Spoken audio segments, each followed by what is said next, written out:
Now,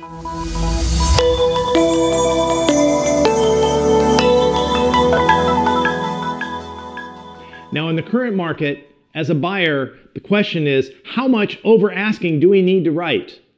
That is why it is important to work with an experienced agent. Let me explain.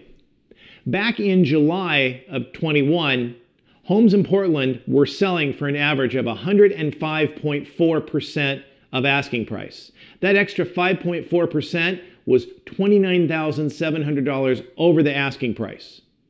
In December of 21, homes that sold were selling for an average of 101.2%.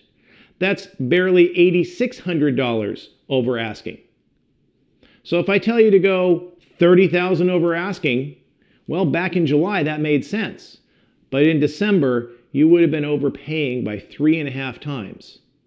It's not my advice. We're going to look and know what the numbers are now and make an appropriate, informed decision in my capacity as your educator.